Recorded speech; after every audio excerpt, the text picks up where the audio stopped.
হযরত সুলাইমান আলাইহিস সালাতু ওয়াস সালাম আল্লাহর একজন পয়গম্বর। সুলাইমান আলাইহিস সালাতু ওয়াস সালামকে আল্লাহ রাব্বুল আলামিন পৃথিবীর রাজত্ব যেমন দান করেছিলেন, হযরত সুলাইমান আলাইহিস সালাতু ওয়াস সালামকে আল্লাহ পাক দুনিয়ার জমিনে যেমন রাজত্ব দান করেছেন, তেমনি ভাবে আল্লাহ রাব্বুল আলামিন সুলাইমান নবীকে নবুয়ত পর্যন্ত দান করেছে।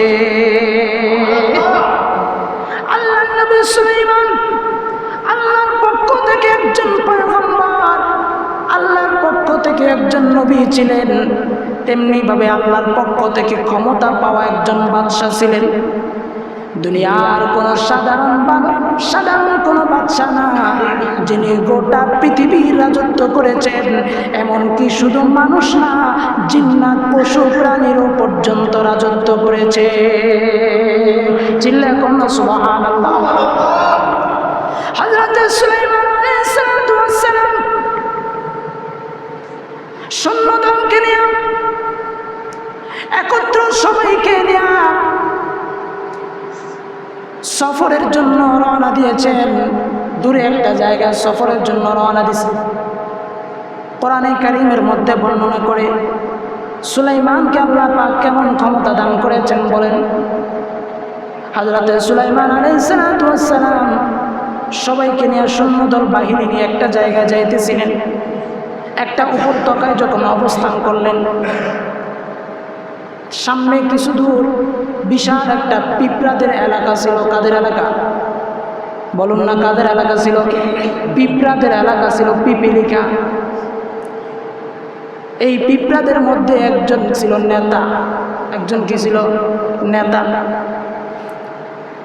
এই পিপিলিকার গোষ্ঠীদের মধ্যে যেই নেতা ছিল, ওই নেতা সবাইকে ঘোষণা করে বলতেছে, এ পিপিলিকার দলেরা শোনো, সুলাইমান তার বাহিনী নিয়ে তোমাদের দিকে আগায় আসতেছে। এই রাস্তা দিয়া সুলাইমান এবং তার বাহিনীরা যাবে। সুতরাং তোমরা সবাই যার যার গর্তের ভিতরে ঢুকে যাও, যার যার গর্তের ভিতরে ঢুকে যাও, যার যার ঘরের ভিতরে চলে যাও, কারণ সুলাইমান এবং তার বাহিনীর পায়ের নিচে পড়ে তোমরা পিষে যাইবা। সুলাইমান এবং তার বাহিনীর পায়ের নিচে পইরা তোমরা মারা যাইবা, তোমরা ধ্বংস হইয়া যাইবা। সুতরাং যদি নিজেকে বাঁচাতে চাও, তাহলে তোমরা সবাই গর্তের ভিতরে ঢুকে যাও, সবাই যার যার ঘরের ভিতরে ঢুকে যাও। বলুন তো এই বক্তব্যটা কে দিতেছে?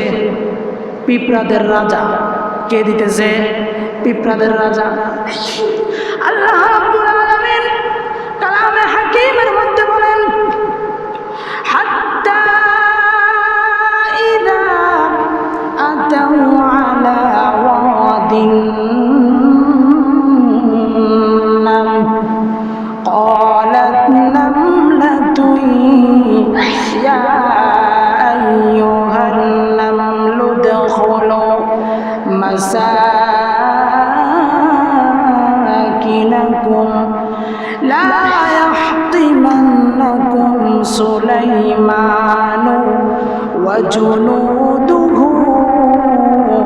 وهم لا يشعرون। চিল্লা করুন আল্লাহু আকবার। আল্লাহর নবী সুলাইমান আলাইহিস সালাতু ওয়াস সালাম সফরের জন্য যখন যায়, ওই পিঁপড়া যখন তার বাহিনীদেরকে বলতেছে, এ পিপিলিকার দলেরা, উদখুলু মাসাকিনাকুম, উদখুলু মাসাকিনাকুম, তোমরা সবাই তোমাদের ঘরের মধ্যে প্রবেশ করো। মনোযোগ আছে? কথা কি বানায় বলতেছে না কোরআনে আছে? আওয়াজ দিয়ে বলুন, কোরআনে আছে না নাই?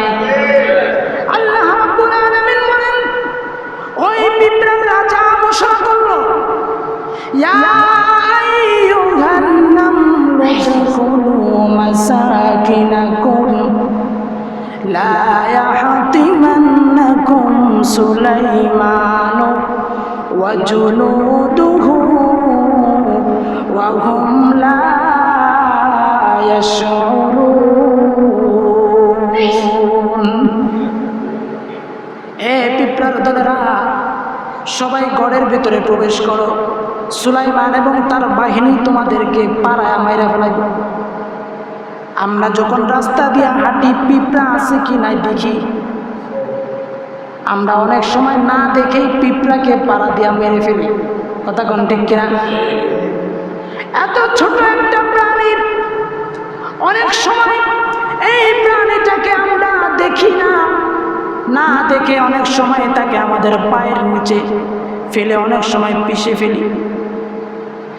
এই জন্য পিঁপড়ার বাহিনী বলতেছে, পিঁপড়ার যিনি রাজা তিনি বলতেছে, ও পিঁপড়ার দলেরা, তোমরা যদি নিজেকে বাঁচাতে চাও, বিশাল বড় বাহিনী আসতেছে, তাদের পায়ের নিচে পড়ে তোমরা সবাই ধ্বংস হয়ে যাইবা। অতএব গর্তের মধ্যে তোমরা ঢুকে পড়ো। এই যে কথা, পিঁপড়াদের যিনি নেতা ছিলেন, পিঁপড়াদের যিনি বাদশা, পিঁপড়াদের যিনি রাজা ছিলেন, পিঁপড়ার বাহিনীদেরকে যে কথাটা বলতেছেন, এই কথাটা হযরত সুলাইমান আলাইহিস সালাতু ওয়াস সালাম শুনছে। আওয়াজ দিয়ে বলুন না সুবহানাল্লাহ। আল্লাহ পাক সুলাইমানকে কেমন ক্ষমতা দিছে, কোথায় কত দূর একটা পিঁপড়া কথা বলতেছে, ওই কথাটা পর্যন্ত তিনি শুনছেন। আল্লাহু আকবার। হযরত সুলাইমান আলাইহিস সালাতু ওয়াস সালাম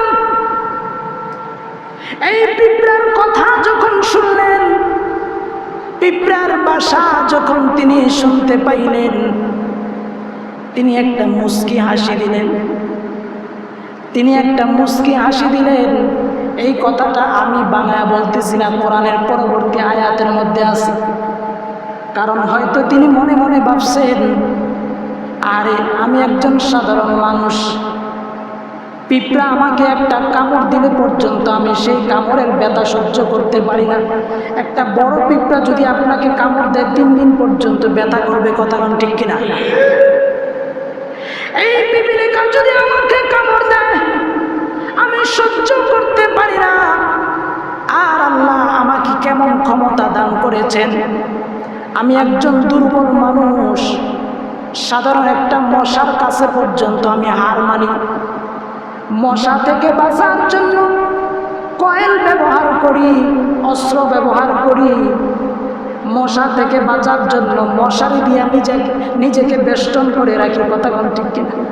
আমি কত দুর্বল একজন মানুষ, কত দুর্বল একজন মানুষ।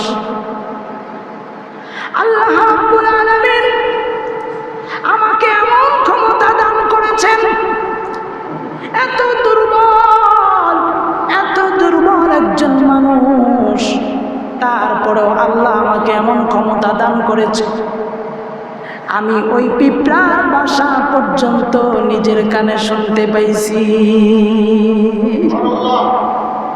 পিঁপড়ার কথা পর্যন্ত আমি বুঝতে পারছি।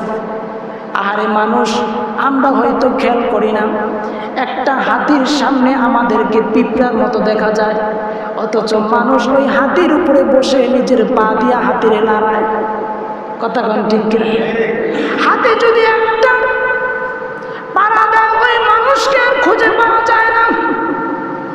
কিন্তু মানুষ ওই হাতির পিঠের উপরে বৈশা হাতিকে নিয়ন্ত্রণ করে।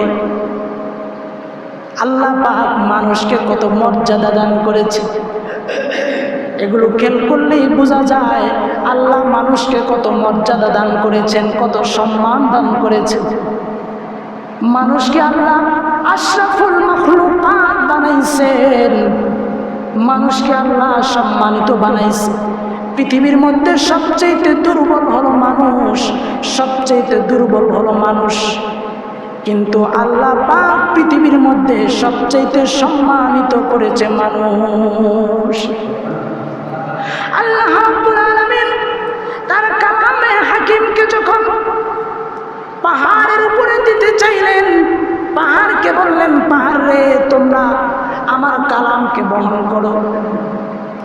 পাহাড়ের উপরে নাজিল করতে চাইলেন, পাহাড় বলল, মালিক আমরা সহ্য করতে পারবো না, আপনি যেমন বড় মহান, আপনার কালাম অনেক বড় একটা মহান কালাম। সুতরাং এই কালামের আমানত আমরা রক্ষা করতে পারবো না, এই কালামের ভার আমরা সহ্য করতে পারবো না। অতএব আমাদের উপরে আপনি কোরআন নাজিল কইরেন না। সমুদ্রের কাছে যখন বললেন, সমুদ্রের পানি, আমার কালাম তোমাদের উপরে নাজিল করি। সমুদ্রের পানি বলে, মালিক আপনার কালাম বড় ভারী একটা কালাম, বড় সম্মানিত কালাম, আপনার এই কালামের আমানত আমরা রক্ষা করতে পারবো না, সম্মান রক্ষা করতে পারবো না, এই কালামের ভার আমরা নিতে পারবো না। আমরা আপনার কাছে দরখাস্ত করি, ওজর খাহি করি, আমাদেরকে দিয়েন না। এইভাবে পৃথিবীর মধ্যে যত শক্তিশালী প্রাণী আছে, সব প্রাণীগুলাকে যখন বলা হলো আমার এই কালাম তোমাদের উপরে নাজিল করি, তোমরা গ্রহণ করো, কেউ রাজি হয়নি।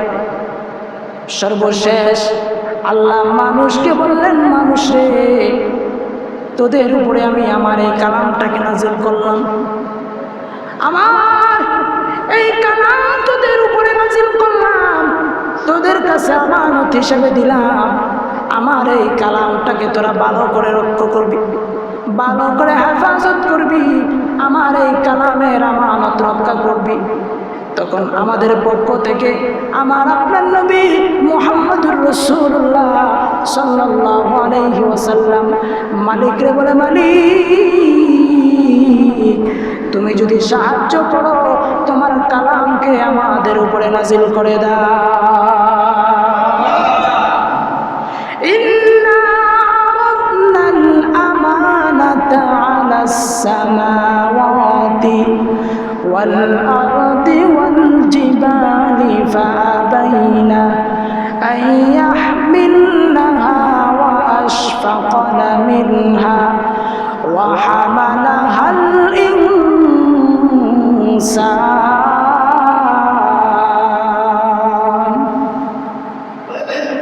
আল্লাহ রাব্বুল আলামিন হযরত সুলাইমান আলাইহিস সালাতু ওয়াস সালামকে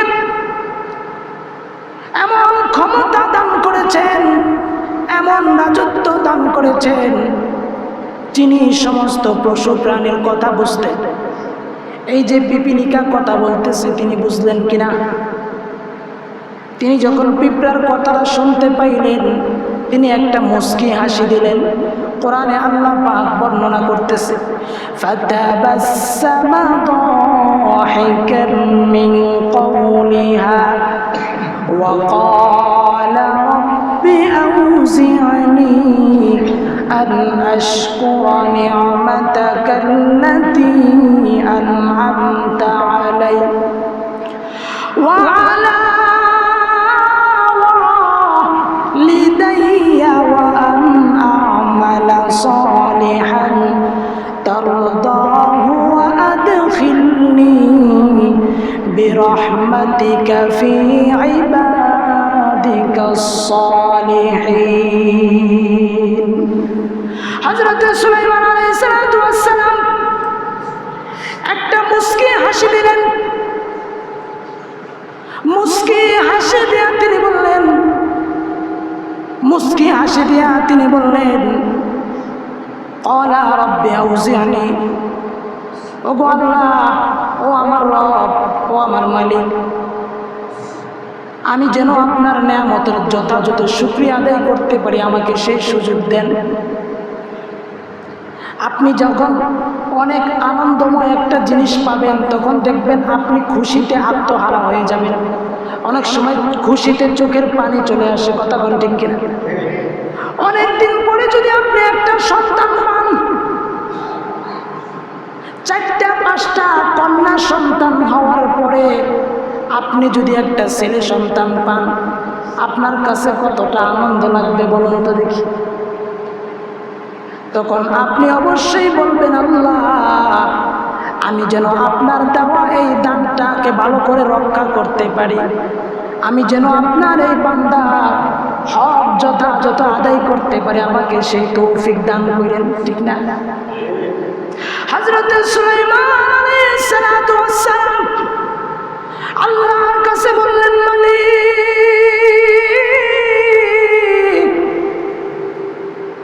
আপনি আমাকে তৌফিক দান করেন, আমি যেন আপনার এই নিয়ামতের যথাযথ হক আদায় করতে পারি, শুকরিয়া করতে পারি। আপনি যে আমাকে পিঁপড়ার বাসা পর্যন্ত বুঝার তৌফিক আপনি আমাকে দান করেছেন, একটা পিপিলিকা কথা বলতেছে ওইটাও আমি বুঝতে পারলাম, এটা তো আমার নিজের কোনো শক্তি না, নিজের কোনো যোগ্যতা না, আপনি তো আমাকে দান করেছেন। অতএব আমি যেন আপনার শুকরিয়া আদায় করতে পারি, আমাকে আপনি সেই তৌফিক দান করেন। আমার কোনো গুনাহের কারণে আমার এই নিয়ামত আপনি ছিনিয়ে নিয়েন না। সুলাইমান আলাইহিস সালাতু ওয়াস সালাম আল্লাহর কাছে বললেন, মালিক শুধু আমাকে নয়, আপনি আমার পিতাকে অনেক নিয়ামত দান করেছেন। হযরত সুলাইমান আলাইহিস সালাতু ওয়াস সালামের বাবার নাম ছিল দাউদ আলাইহিস সালাম। আপনি আমাকে এবং আমার পিতার উপর অনেক নিয়ামত দান করেছেন, আমরা যেন আপনার নিয়ামতের শুকরিয়া আদায় করতে পারি। وأدخلني برحمتك في عبادك الصالحين। হযরত সুলাইমান নবী আল্লাহর কাছে বলতেছে, মালিক আপনার যেন এমন আমল করতে পারি যেমন আমল করলে আপনি খুশি হবেন, যেমন আমল করলে আপনি খুশি হবেন। আমাকে আপনাকে আল্লাহ একটা সুস্থ শরীর দান করছে, কথা কোন ঠিক কিনা? আল্লাহ পাক আমাকে আপনাকে হায়াত দান করেছেন, এই জন্য আল্লাহর কাছে বলবেন, মালিক ওগো আমার রব, আমাকে আপনি সুস্থতা দান করেছেন, আমাকে আপনি আপনার হায়াত দান করেছেন, নিয়ামত দান করেছেন, আমাকে আপনি সম্পদ দান করেছেন। অতএব আমি যেন এই সম্পদগুলোকে এমন জায়গায় খরচ করতে পারি যেন আপনি খুশি হন, আমি যেন আমার এই হায়াতটাকে এমন জায়গায় খরচ করতে পারি যেন আপনি খুশি হন। হযরত সুলাইমান আলাইহিস সালাতু ওয়াস সালাম আল্লাহর কাছে বললেন, মালিক আমি যেন এমন আমল করতে পারি যে আমল দেখে আপনি খুশি হবেন। সর্বশেষ যে কথা তিনি বললেন, ও মালিক আপনি আমাকে দয়া করে আপনার নেককার বান্দাদের দলের মধ্যে আমাকে শামিল করে নেন। সুলাইমান আলাইহিস সালাম আল্লাহর কাছে দোয়া করলেন, ওয়া আদখিলনি বিরহমাতিকা ফি ইবাদিকাস সালিহিন। সবাই বলেন আমিন, আরো জোরে বলেন আমিন। আপনি আমাকে দয়া করে মায়া করে আপনার নেককার বান্দা যারা, আপনার নেককার সালিহিন বান্দা যারা, তাদের অন্তর্ভুক্ত আমাকে করে নেন, তাদের দলের মধ্যে আমাকে ঢুকায় নেন। কারণ আমি তো পাপী, আমি তো গুনাহগার, আমি যদি জান্নাতে যাইতে চাই হয়তো আমার গুনার কারণে জান্নাতে যাইতে পারবো না। আর আপনার যে সমস্ত ভালো ভালো বান্দা, আপনার নেককার সালেহীন বান্দা যারা, তাদের দলের মধ্যে যদি আমি থাকতে পারি তাহলে তাদের সাথে হয়তো আমার জান্নাতের ফয়সালা হয়ে যাবে। এই জন্য ভালো মানুষের সাথে সবসময় থাকার চেষ্টা করা, কথা কোন ঠিক কিনা? ভালো মানুষের সাথে থাকার চেষ্টা করা দরকার। নবী হইয়া পর্যন্ত আল্লাহ বলতেছে, আল্লাহ আমার ভালো মানুষের লোকে রাখেন। নবী হইয়া পর্যন্ত বলতেছে, আল্লাহ আমাকে ভালো মানুষের সাথে রাখেন, ভালো মানুষের সাথে আমার হাসন নাসর করেন। দুনিয়া তো আমি যেন ভালো মানুষের সাথে থাকতে পারি। ঘুষখোর, গাঁজাখোর, মদখোর, চাঁদাবাজি, টেন্ডারবাজি, দাড়ি আছে, ফাসেক, নাস্তিক, মুরতাদ, নামাজ পড়ে না, বেনামাজি, রোজা রাখে না, এদের সাথে থাকার চেয়ে নামাজি, রোজাদার এমন মানুষের সাথে থাকা ভালো কিনা? এই জন্য সম্পর্ক রাখবো কাদের সাথে? ভালো মানুষের সাথে। খারাপের সাথে আমার কোনো সম্পর্ক নেই, ভালো মানুষের সাথে আমার সম্পর্ক থাকবে। তাহলে আমি নিজে খারাপ হইলেও তার সাথে সম্পর্কের কারণে হয়তো ভালো হলো। সৎসঙ্গী স্বর্গে বাস, অসৎসঙ্গী সর্বনাশ। এই জন্য ছেলে সন্তান যারা, তাদেরকে ভালো ভালো ছেলেদের সাথে চলাফেরা করতে বলবেন। খারাপ বকাটের ছেলেদের সাথে চলাফেরা করতে দেখলে বাধা দিবেন, কারণ একদিন আসবে আপনার সন্তান তার সাথে চলে চলে তার মতো হয়ে যাবে। কথা বলেন ঠিক কিনা? তার মতো। এই জন্য সুলাইমান আলাইহিস সালাম আল্লাহর কাছে বলছে, আল্লাহ আমাকে ভালো মানুষের সাথে রাখে। হযরত সুলাইমান আলাইহিস সালাম পিঁপড়ার এই কথা শুনছে, শুই না আল্লাহ শুকরিয়া আদায় করছে। এই কথাটা আল্লাহ পাক কেন বললেন? এই জন্য বললেন যে সুলাইমানকে আমি আল্লাহ কেমন ক্ষমতা দিলাম যে পিঁপড়ার কথাটা পর্যন্ত সে শুনছে এবং বুঝছে। সুবহানাল্লাহ। আরো মজার কথা আসতেছে, শুনবেন। কোরআনের কথা, কোরআনের কথার মধ্যে কোনো সন্দেহ আছে? কোরআনের ঘটনার মধ্যে কোনো সন্দেহ আছে? দুনিয়ার আজগবি বই যেগুলো আছে ওগুলোর মধ্যে যদি এই কথাটা থাকতো যে পিঁপড়ার কথা উনি শুনছেন, বিশ্বাস করতাম? আর ধরো পিঁপড়ার আওয়াজই তো শোনা যায় না, আবার কথা বুঝবো করতে, কথা বুঝেন না? কোরআনে আছে যেহেতু চোখ বন্ধ করে বিশ্বাস করি। কথা কোন ঠিক কিনা? এরপরে উনি একটা সভা আয়োজন করলেন। সেখানে ওনার বিশেষ একজন মন্ত্রী আছিল, পানি মন্ত্রী, নাম হলো হুদহুদ। নাম কি? হুদহুদ। হুদহুদ এটা হলো পাখির নাম। কিসের নাম? পাখি। পাখি আছিল ওনার পানি মন্ত্রী। পাখি আছিল কি মন্ত্রী? পানি মন্ত্রী। এই পাখি পানি মন্ত্রী কেমনে হইল? তৎকালীন সময় কিন্তু আমাদের মতো সচরাচর এমন পানি পাওয়া যেত না। অনেক তলদেশ থেকে অনেক কূপ খনন করে পানি বাইর করা লাগতো। ওই পাখি সেই হাজার হাজার মাইল উপর থেকে জমিনের কত ফুট নিচে পানি আছে, কোথায় আছে সেটা বলতে পারত। আরো জোরে আওয়াজ দিয়ে বলুন সুবহানাল্লাহ। পাখি সে পানি আছে কোথায় তার সন্ধান দিতে পারত। এই জন্য সুলাইমান তাকে সবসময় কাছে রাখতেন। পানির প্রয়োজন হলে তাকে অর্ডার করতেন, সে পানির সন্ধান দিয়ে দিত। তখন সেখানে খনন করলে পানি পাওয়া যেত। এই জন্য এই পাখিটা ছিল সুলাইমান আলাইহিস সালামের বিশেষ মন্ত্রী, পানি মন্ত্রী। কি মন্ত্রী? পানি মন্ত্রী। হঠাৎ করে এই পানি মন্ত্রীর হারা গেছে। এখন পানির প্রয়োজন তো যে কোনো সময় লাগে, কথা কোন ঠিক কিনা? এখন পানি যখন প্রয়োজন হয়েছে, পানি মন্ত্রী নাই, মেজাজ কি ঠান্ডা না গরম? পানির প্রয়োজন হয়েছে, পানি মন্ত্রী নাই, কোথাও খুঁজে পাওয়া যাইতেছে না পানি মন্ত্রী। সকলের কাছে জিজ্ঞেস করতেছে, হুদহুদ পাখি গেল কোথায়? আমি তো দেখতেছি না। হুদহুদ পাখি কি হারায় গেল নাকি গায়েব হয়ে গেল? আর কি তারে পাবো না? কোথায় গেল? এটা তিনি বলতেছেন। কোরআনে আল্লাহ তাআলা বলতেছে, শুনেন। وَتَفَقَّدَ الطَّيْرَ فَقَالَ مَا لِيَ لَا أَرَى الْهُدْهُدَ। কোরআনে নাম আছে না নাই? না আমি বানায় বলছি। وَتَفَقَّدَ الطَّيْرَ فَقَالَ مَا لِيَ لَا أَرَى الْهُدْهُدَ। হুদহুদ পাখির আমি দেখতেছি না, কই গেল? আম কানা মিনাল গায়বিন। সে কি গায়েব হয়ে গেল নাকি? পাইতেছি না যে।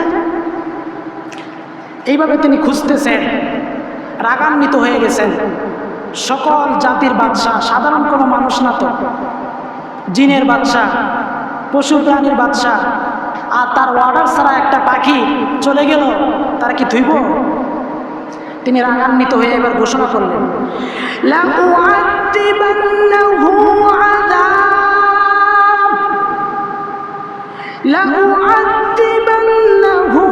আযাবান শাদীদান আও লাআযবাহান্নাহু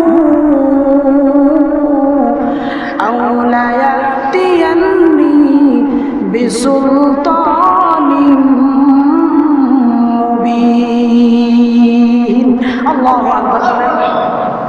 সুলাইমান আলাইহিস সালাতু ওয়াস সালাম বললেন, আমি যদি এই পাখিরে পাই, তার খবর আছে, তাকে আমি কঠিন শাস্তি দেব। শাস্তি কি দিব? এখানে যেটা লেখা আছে সেটা হলো তাকে আমি জবাই করে ফেলব। জবাই করার আগে জবাই করে ফেললে তো শেষ। যেই মানুষটা 10টা মার্ডার করছে, এরা যদি একটা ফাঁসি দেয়, এর বিচার কি যথাযথ আদায় হয়েছে? এক মার্ডারের শাস্তি নাই পাইছে, ঠিক না? আরো 9টা বাকি আছে, কথা বুঝেন নাই? 10টা মার্ডার করছে, এরা যদি শুধু ফাঁসি দেয়, তাহলে কি 10টা মার্ডারের যথাযথ বিচার হয়েছে? 10টা মার্ডারের 10টা জান যে গেল, 10টা জানের কষ্ট সে নিতে পারছে? শুধু একটা জানের কষ্ট সে নিছে। এই জন্য অনেকে বলেন যে হাসরের ময়দানের বিচার কায়েম করবো আল্লাহ কেন? এখানে একটা প্রশ্নের উত্তর আপনারা পাইবেন। হাসরের ময়দানে আল্লাহ বিচার কায়েম করবে এই জন্য, কারণ দুনিয়াতে চাইলেও যথাযথ বিচার কায়েম করা সম্ভব না। কারণ আপনি 10টা মার্ডারকারী ব্যক্তিকে একটা মার্ডারের শাস্তি দিতে পারবেন, সর্বোচ্চ ফাঁসি দিতে পারবেন, একটা জানের কষ্ট সে নিতে পারবেন, বাকি 9টার বাকি আছে। কথা কোন ঠিক কিনা? কাল হাসরের ময়দানে আল্লাহ পাক ইনসাফের পাল্লা দাঁড় করবেন, যথাযথ বিচার কায়েম করবেন। এই জন্য 10টা মার্ডারের শাস্তি, 10টা শাস্তি আল্লাহ পাক তাকে দান করবেন। যেই 9টা বাকি আছে, ওই 9টা জান তাকে দেওয়া হবে, 9 বার তাকে ফাঁসি দেওয়া হবে, মার্ডার করা হবে, যাতে করে সে বুঝতে পারে 10টা জান কেড়ে নেওয়ার কি শাস্তি, কি কষ্ট, সে যেন সেটা অনুভব করতে পারে। এই জন্য কাল হাসরের ময়দানে আল্লাহ পাক তাকে 10টা জান দিয়া 10 বার তাকে মৃত্যু দিবে। সুবহানাল্লাহ বলবেন না? এই জন্য হাসরের ময়দানে আল্লাহ বিচার কায়েম করবেন, কারণ দুনিয়াতে যথাযথ বিচার সম্ভব না। 100টা খুন কইরা যাবজ্জীবন পাইছে, কি হলো? 100টা মানুষ সাথে মারলো, তার পরিবারের কি কষ্ট, তার ছেলে সন্তানের কি কষ্ট, স্ত্রী পুত্রের কি কষ্ট, তার নিজের জানটা যেভাবে গেছে, যে কষ্ট সে ভোগ করছে, সে কি কষ্ট, কথা ঠিক না? এটা তো তার ভোগ করতে হবে। এই জন্য যা কথা কোন থেকে আসতো, সে যে অনুমতি ছাড়া গেল, শুধু যদি তাকে মেরে ফেলে তাহলে তো জায়গায় শেষ। মারার আগে কিছু একটা করতে হইব, তাহলে সে কষ্ট পাবে। এবং অন্যান্য যারা আছে তারা এটা দেখে শিক্ষা নেবে যে বাদশার অনুমতি ছাড়া কোথাও যাওয়া যাবে না, যাতে শিক্ষা নিতে পারে। এই জন্য কঠিন শাস্তি দিতে হবে। এই জন্য তাফসিরের কিতাবের মধ্যে, এই আয়াতের তাফসিরের মধ্যে লেখছে, উনি বলছে যে প্রথমে তার 2টা ডানা কেটে ফেলবে, তার 2টা ডানা কেটে ফেলবে। ডানা কাটলে কি মরবে? মরবে না, কিন্তু কষ্ট পাবে কিনা? কষ্ট পাবে। এই জন্য প্রথমে 2টা ডানা কাটা হবে, এরপরে ধীরে ধীরে তারা জবাই করা হবে, যাতে করে অন্য যারা আছে তারা বুঝতে পারে, তারা শিক্ষা নিতে পারে বাদশার অনুমতি ছাড়া কোথাও যাওয়া যাবে না। বলে অনেকে কয় ইসলামে এত কঠিন শাস্তি কেন? চুরি করলে হাত কাইটা দেয়, জিনা করলে পাথর মাইরা মেরে ফেলে, হত্যা করলে তাকে হত্যার বদলে হত্যা করে, নাক কাটলে হাতের বদলে হাত কাটে, এত কড়া কেন? যদি এই শাস্তি ইসলামের বিচার যদি বাস্তবায়ন হয়, তাহলে তো সবার হাত কাটা পঙ্গু থাকবে, দেশের মধ্যে হাত কাটা মানুষের অভাব থাকতো না। আসলে এই ধারণাটা ভুল, কথা কোন ঠিক কিনা? একটারে যদি বাইতুল মুকাররমের সামনে একটা চোরের দইরা যদি হাত কাটা হয়, খোদার কসম করে বলি আগামীকাল থেকে বাংলার জমিনে আর চোর খুঁজে পাওয়া যাবে। তাহলে কি সবার হাত কাটা হবে, নাকি আরো হাত কাটা বাঁচলো? বাঁচলো। এই জন্যই কঠিন শাস্তি দেওয়া হয়েছে। এখন যে শাস্তি দেয়, এই শাস্তি তো চোরের দিলে লাগে না তো।